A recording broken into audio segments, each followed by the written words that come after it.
Bonjour, bienvenue à l'émission. C'est un très grand plaisir pour moi de recevoir aujourd'hui Mireille Groslot.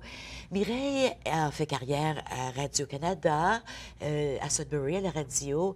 Elle aussi, elle est maintenant au commissariat aux langues officielles depuis une bonne dizaine d'années. Et elle est avec moi parce que, pas, bien, c'est sûr que ta carrière est intéressante. Sans doute. Mais Mireille, le recueil que tu viens de lancer, il est absolument superbe. Un recueil de poésie qui nous parle du chemin qu'elle a suivi avec sa mère lorsque ta mère était dans ses derniers mois de sa vie, dans les derniers mois de sa vie.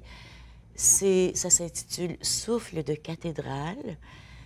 Et je sais pas, Mireille, comment je peux l'expliquer, mais c'est comme si il y a un moment présent, tu nous fais vivre une expérience très profonde, tu es très présente, mais en même temps, c'est comme si tu es un peu détachée.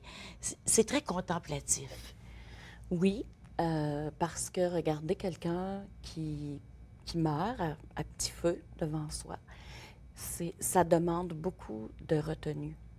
Parce que le moment ne nous appartient pas. Il appartient à la personne qui est en fin de vie, où elle a besoin de vivre certaines choses. Et c'est un privilège de partager cet espace-là. Et donc, c'est peut-être un peu pour ça que dans le recueil, je suis un peu en recul, un peu à l'extérieur, en mode observation, parce que, bon, il y a 5 sections dans le recueil, mais ce n'est que vers la fin où je suis partie prenante, parce que, bon, c'est une histoire vraie. C'est vrai, c'est vrai. C'est moi la poète, c'est moi l'auteur, c'est moi la personnage principale avec ma mère. Mais en fait, c'est comme son histoire. C'est la fin de son histoire. C'est pour ça que c'est plus contemplatif. C'est très beau. Parle-moi de ta mère un peu. Ma mère, c'est une femme forte, une femme de tête et de cœur, mais elle a grandi orpheline de père, et donc elle était la grande compagne, complice de ma grand-mère pour élever ses 2 petits frères. Elle est allée travailler, elle a enseigné, c'est une enseignante de formation, pour payer des études à ses frères. Alors, il y en a un qui est devenu directeur d'école, l'autre est prêtre, et donc, c'est elle qui a financé leurs études. Ensuite, elle a rencontré mon père, et comme la plupart des femmes de son âge, Elle a arrêté de travailler. Elle avait trop d'ouvrages. Elle avait trop d'ouvrages à la maison. Avec 5 enfants à la maison. Vous étiez 5, oui. Et on vivait à la campagne, on a grandi sur une ferme, alors ça exige énormément de temps, de présence. Et ce n'est que quand ma sœur est allée au secondaire, notre petite sœur, qu'elle a, elle aussi, recommencé à enseigner. Okay. D'abord des cours privés, ensuite remplacer les enseignants dans les classes les plus tannantes du secondaire. À Hearst. Ensuite, l'éducation des adultes, travailler avec les analphabètes, travailler avec les gens en difficulté. Puis, dans toutes sortes d'œuvres caritatives, on pouvait trouver ma mère. C'était une femme très engagée dans sa communauté. Et lorsqu'elle elle a reçu un diagnostic de cancer, je pense. Hein? Oui, cancer du poumon. Elle était jeune. Elle était jeune, elle est décédée, jeune. Elle avait 69 ans. Je pense pas qu'elle avait commencé à être vieille. Elle roulait encore 100 000 à l'heure, autant que possible. Elle avait ses projets, des projets de création, des projets d'engagement. Elle était très active. Toi étant l'aînée des filles, elle avait une relation particulière avec toi et toi, tu avais une relation particulière avec elle. Tu habitais à Sudbury, elle était à Hearst. Ben, c'est quand même combien de centaines de kilomètres? 200 kilomètres à peu près? 500 kilomètres. 500 kilomètres. Oh mon Dieu, c'est 200 000, je voulais dire. Ouais. J'ai la tête encore en ville. J'ai voyagé souvent pourtant.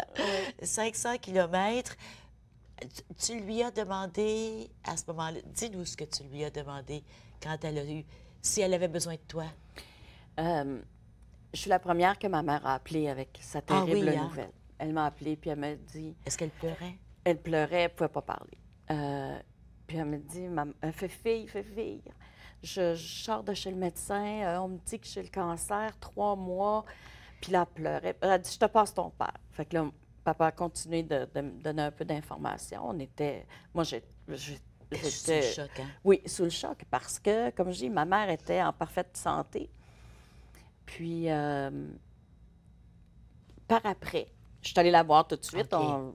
Je veux dire, ça a pris une couple de jours pour arranger mes choses, mais dans la semaine, je suis allée la voir. Puis, je lui ai demandé, maman, quelle sorte d'accompagnement tu veux que je fasse auprès de toi? Parce qu'il faut quand même dire que j'ai un frère, 2 sœurs, une belle-sœur, qui sont des gens extraordinaires, qui s'occupaient d'elle au quotidien. Alors, tu sais, aller faire des petites commissions, aller faire, bon, un rendez-vous chez son médecin. J'avais pas besoin d'être là. Alors, je lui ai demandé, quelle sorte d'accompagnement tu veux de moi?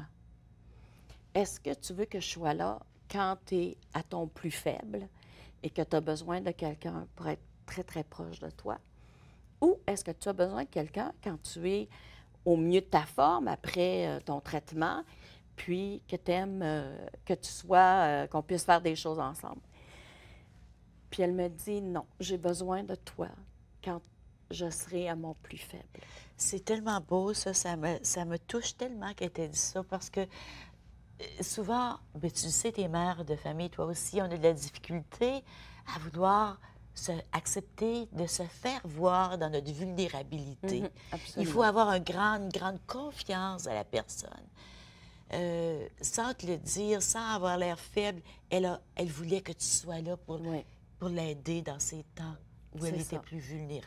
Exactement. Puis parce que, bon, j'ai une de mes sœurs qui est infirmière, alors elle, Ça aurait pu être elle. Oui, mais C'est elle, toi. elle accompagnait, ma sœur infirmière accompagnait ma mère à ses traitements, elle accompagnait, tu sais, elle faisait son Mais c'est rôle. toi qu'elle voulait Mais quand elle quand elle était était vulnérable, vulnérable. oui, elle m'a demandé Et d'être ça là. donne le ton du livre. Le livre, au début, ça commence avec un train qui Oui. passe et qui fait beaucoup de bruit. Énormément de Et qui ça dérange. finit avec un train aussi, mais le train de la fin est plus doux. Oui.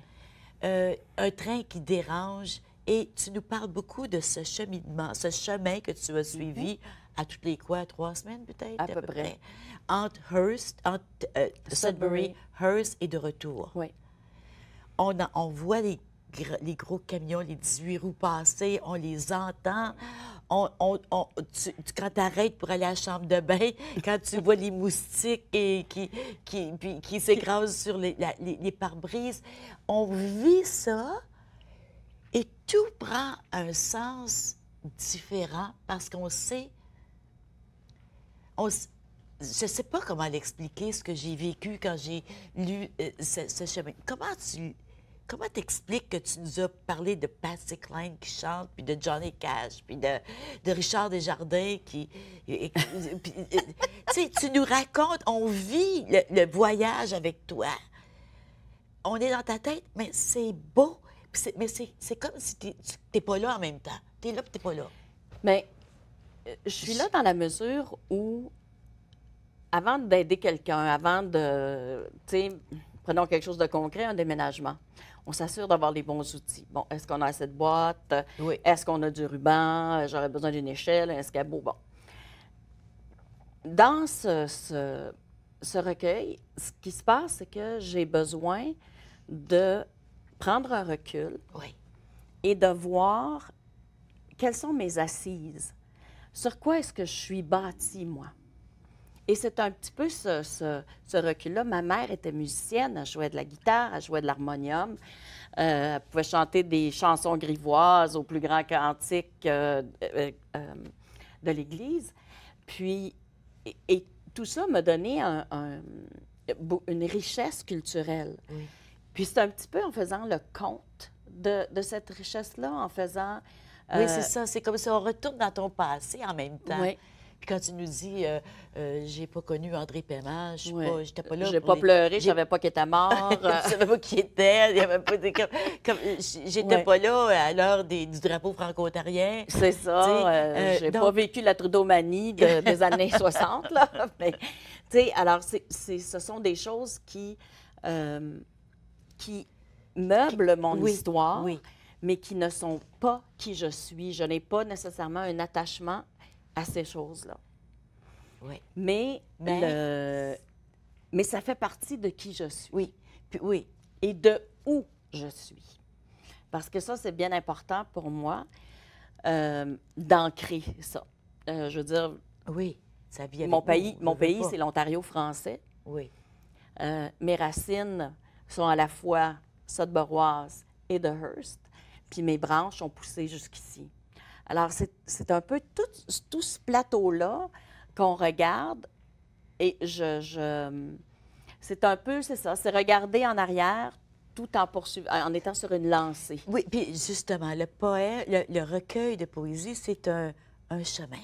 Oui, Tu suis le chemin. Tu pars de Sudbury, tu vas à Hearst. C'est un chemin, un vrai chemin sur Oui. la route, mais c'est aussi un chemin intérieur. oui, c'est... On sait que tu pars de Hearst, tu te pars de Sudbury, tu vas à Hearst, tu reviens à Sudbury, mais c'est comme si le chemin se continue. c'est Parle-nous que de ce chemin-là. le, le chemin, c'est... Je vais te parler du nord de l'Ontario. Oui, Le nord de l'Ontario, c'est, pour moi, c'est une cathédrale en soi. oui, en fait, oui. C'est un lieu sacré. Nous avons tous, à l'intérieur de nous, un espace sacré. De la même taille. Il n'y a pas personne qui a plus d'espace sacré que d'autres. C'est intrinsèque à l'être humain. Quand je conduis, mon auto devient, puis je le dis dans un de mes textes, une auto monastère. Oui, Parce que c'est un paysage qui est dépouillé. Le paysage nord-ontarien, c'est plat, c'est sévère, ce sont des arbres rachitiques, des millions d'arbres rachitiques. Mais c'est vraiment un espace sacré. Et je pense que à travers cet espace sacré, on entend les souffles, on entend le vent. Et ce sont ces souffles-là, ces vents-là, qui tracent un chemin.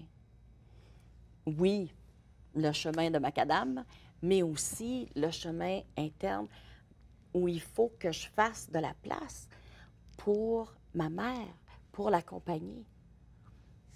oui, oui. On va prendre une petite pause. On revient tout de suite. Reste avec nous.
Dans son recueil Souffle de cathédrale, souffle au pluriel et cathédrale au pluriel également, il y a beaucoup de mots qui nous ramènent à l'intérieur, des mots Oui. à connotation, ou des mots qui nous viennent de la religion, Bien sûr.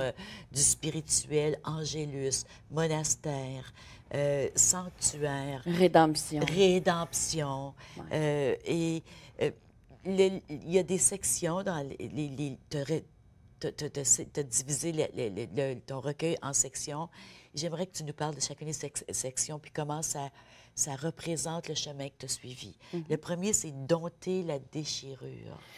En fait, ça m'a été suggéré que Dompter la déchirure aurait peut-être dû être le titre. C'est dur comme titre. C'est dur et c'était à moi de dompter la déchirure. Tandis que je voulais que le recueil parle davantage du cheminement, davantage d'un, comment dire, un peu aller vers une espèce de passage obligé. Un endroit où on fait la place pour l'autre. C'est aussi un état des lieux, de dire qu'est-ce que j'ai comme bagage dans ma vie, qu'est-ce que j'apporte avec moi. Est-ce que c'est toujours important? Est-ce que c'est toujours ce que je veux dire, véhiculer, croire?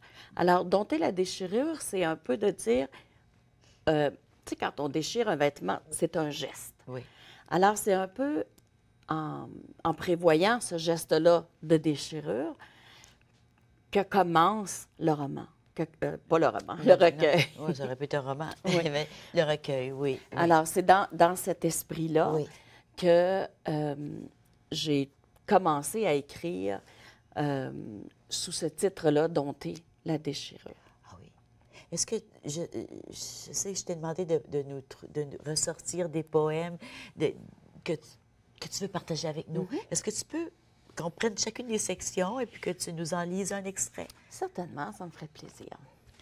Dompter la déchirure. Puis c'est drôle parce que c'est rien que plus tard dans le livre, page 54-55, où on retrouve Dompter la déchirure. C'est comme en plein milieu du livre, là. Oui, C'est exactement. donc- on- le titre, on va parler de la page couverture du livre.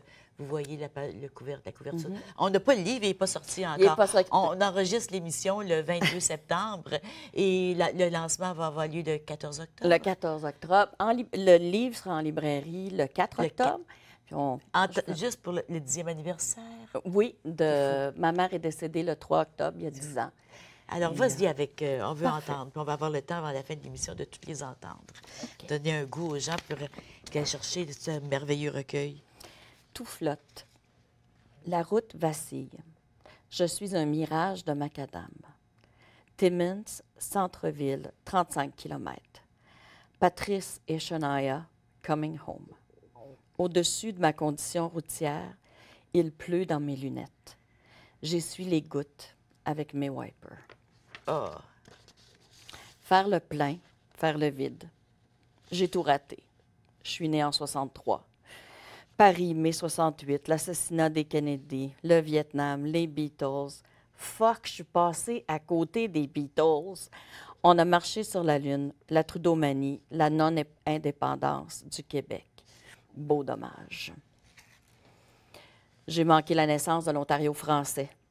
Je n'ai pas mangé la cuisine de la poésie. Je n'ai pas étudié avec Gaétan Gervais ou Fernand Doré.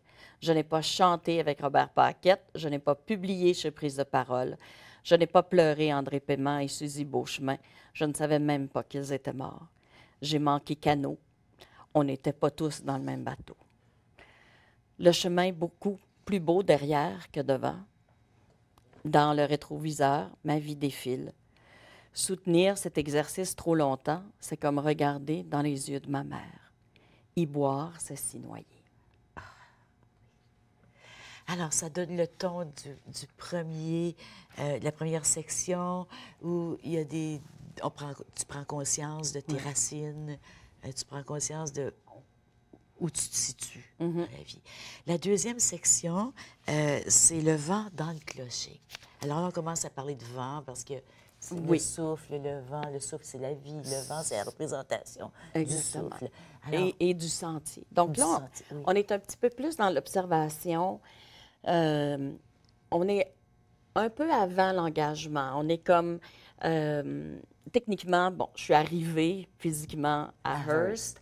Et donc, je regarde un peu comment les choses ont changé, comment les choses n'ont pas changé, comment ma mère a changé, Oui. comment mon père a changé. Ton père, oui, c'est Parce- très touchant, quand Parce tu parles de qu'ils ton ont père. été mariés presque 50 ans. Alors, Puis lui, il comprend pas, là. non, Il non, comprend pas. Lui, il comprend pas. non, Il- on est démunis. C'est ça. Alors, c'est un peu cette nuance-là, mais toujours un regard sans engagement ou avec peu d'engagement. Oui. Parce que c'est comme être sur le bord du précipice ou le bord du plongeon et c'est juste avant de sauter. Alors, en montant, on dit, mon Dieu, qu'est-ce que j'ai fait là? Rendu sur la planche, on avance, on avance. Puis là, on regarde, puis on dit, je pourrais jamais sauter. Puis à un moment donné, on saute. On n'a pas le choix. Et on saute dans... on est vraiment dans la partie qui est presque au cœur du recueil. Parce que quand ma mère a su en février qu'elle avait peut-être 3 mois à vivre, elle en a vécu 9. Et à un moment donné, pendant l'été, je lui demande, on est assis sur la galerie, on est en train de se bercer. Puis je demande à ma mère, écoute, maman, je sais que c'est pas le fun de parler de ça, là, mais qu'est-ce que tu aimerais comme éloge? Qui voudrais-tu pour écrire ton éloge? Puis elle m'a dit, moi. Ça m'a vraiment touchée. Oui. Comme quand elle avait demandé que tu sois avec elle, elle sentait probablement que c'est toi qui connaissais le mieux le fond de son âme, le fond Ouais. vraiment qui elle est. C'est ça. Puis là, je lui ai demandé, est-ce que tu veux l'entendre avant de mourir, avant les funérailles? Puis elle a dit oui. Puis là, j'ai avalé de travers. Là, ça, je me suis demandé si j'aurais, tu sais, est-ce que c'était une bonne question à poser? Je pensais qu'elle allait dire non. Oui, Non, ben, tu savais pas. Je savais pas, mais ma mère ayant toujours été une femme très privée, mais aussi très... il y a une image à montrer. Il y a, tu sais, élevé dans la droiture, on est comme ci, on est comme ça, on doit toujours bien se comporter, bien s'habiller. Bon. Donc, dans un sens, ça m'a surpris un peu, mais moi, ce que j'essayais de lui donner, c'était du contrôle. Parce que quand tu es malade, puis tu t'attendais pas à être malade, et que cette maladie-là prend toute la place, tu perds contrôle sur tout. Oui, oui. Puis, elle pleurait beaucoup. Ah, elle pleurait beaucoup, oui. Elle était très fâchée. Oui. Elle perdait toute cette intimité-là parce que dans un petit village, quand quelqu'un est malade, Oui. tout le monde sait qu'il est malade. Oui, oui, t'en parles. Puis oui. tu sais, ça se parle, ça se jase. Puis elle, ce qu'elle n'aimait pas, c'est de perdre justement Oui. son privé, de garder son image intacte. Alors, elle m'a dit, oui, je veux l'entendre. Est-ce que tu peux nous le lire? Bien sûr. Ça s'appelle Et les gestes du quotidien. Alors, c'est l'éloge que tu lui as lu et que tu as lu à ses funérailles. Oui, à ses funérailles. Et les gestes du quotidien. La perfection d'un rôti de bœuf, la complicité des frites du dimanche, la délicatesse d'un pudding au riz, des pizzas maison, de la cassonade et un peu de beurre, recette du gros livre orange. Le traditionnel souper d'anniversaire, un gâteau de fête, le délice des fraises congelées, la générosité de l'immense jardin, le silence appliqué de l'aiguille qui brode et raccommode, le clic-clic des broches à tricoter, le ronronnement du moulin à coudre, des cordées de linge qui volent entre hier et éternité, des jeans soldats sur une corde à linge, en novembre à Coppel. Été comme hiver, attendre l'hirondelle, Popperman porte-bonheur dans ses poches. Le souffle d'un harmonium démodé, une guitare de jeune fille, un accordéon oublié, des cahiers de chant, vos noms brodés dans son cœur. Un café, rare moment de répit avec son homme, délicate intimité à la grande table, longs doigts infatigables, protégés par l'immense main chaude et rugueuse. Au centre de tout, tout au centre, maman. Geste du quotidien. Flottant au milieu d'un immense champ, une chapelle arc-boutée contre les vents, luciole vacillante, refuge des nuits d'hiver, songe des nuits d'été, une porte claque au vent et les gestes du quotidien. J'ai encore de la difficulté Ah oui, à le j'imagine. lire. Est-ce que tu te connaissais, cette âme poétique, avant d'écrire ça? Oui. Oui. Oui, OK, c'est OK. c'est Regarde. quelque chose que je tentais de cacher. Ah oui, hein? Ah Mais oui. bon, j'ai Mais toujours là, il est écrit trop des tard, petits il est trop poèmes. tard. J'ai- Regarde, c'est tout le temps, ça tire à sa fin, cette première émission, mais moi, je veux continuer avec OK. toi. Puis j'invite les gens à regarder la prochaine émission parce qu'on va aller dans les prochaines sections. Écoute, on pourrait faire 5 heures ensemble. Mais là, on a fait une émission, mais on va faire 2 émissions avec Mireille. Et c'est tellement touchant, c'est tellement beau. Et on peut voir que c'est dans un langage très poétique, mais c'est à la portée de tout le monde et puis n'importe qui réfléchit à la vie. Prochaine émission, j'aimerais qu'on continue avec les sections Oui. et que tu nous parles aussi de ce chemin. C'est comme si on a l'impression que tu savais d'où tu partais, Mhm. mais je ne suis pas certaine où est-ce que tu es arrivé. Je suis pas certaine que je suis arrivée. Tu penses que... Ben écoute, c'est tout le temps qu'on a pour cette première émission. Revenez-nous à la prochaine émission. Je poursuis avec Mireille Groslot et on parle de son recueil de poésie Souffle de cathédrale, publié aux éditions de l'Interligne.